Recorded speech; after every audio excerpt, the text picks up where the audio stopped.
అందరికీ నమస్కారం ఫ్రెండ్స్.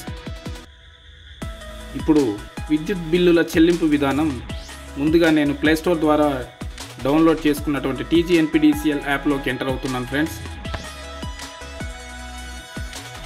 నేను సైన్ ఇన్ విత్ జీమెయిల్ అనే ఆప్షన్ సెలెక్ట్ చేసుకున్నాను. ఇక్కడ నా మెయిల్ ఐడి ఇవ్వడం జరుగుతుంది ఫ్రెండ్స్.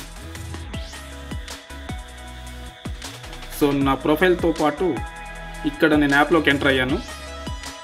నా జీమెయిల్ అకౌంట్ ద్వారా నా బిల్ పేమెంట్స్ కోసం పే బిల్ అనే ఆప్షన్ సెలెక్ట్ చేసుకుంటున్నాను.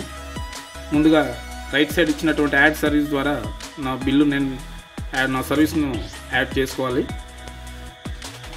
నేను నా సర్వీస్ను యాడ్ చేస్తున్నాను ఫ్రెండ్స్, నా USC నంబర్ ద్వారా. ఇక్కడ చూసుకున్నట్లయితే నా సర్వీస్కి సంబంధించిన పేరుతో సహా సర్వీస్ నెంబర్ కూడా రావడం జరిగింది.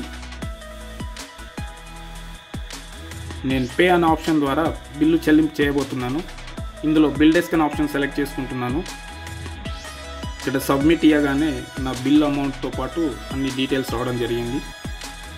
సబ్మిట్ ఇవ్వడం జరిగింది. Credit card, debit card, internet banking, wallet, cash card, QR code, UPI ఈ 6 ఆప్షన్లలో నేను QR కోడ్ ఆప్షన్ సెలెక్ట్ చేసుకుంటున్నాను ఫ్రెండ్స్.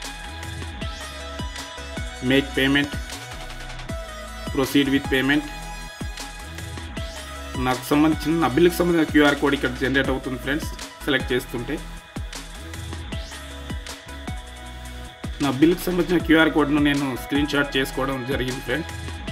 ఇప్పుడు నేను థర్డ్ పార్టీ యాప్ ద్వారా గూగుల్ పే ఆర్ ఫోన్పే దేని ద్వారా అయినా చెల్లింపు చేసే విధానం చెప్పబోతున్నాను.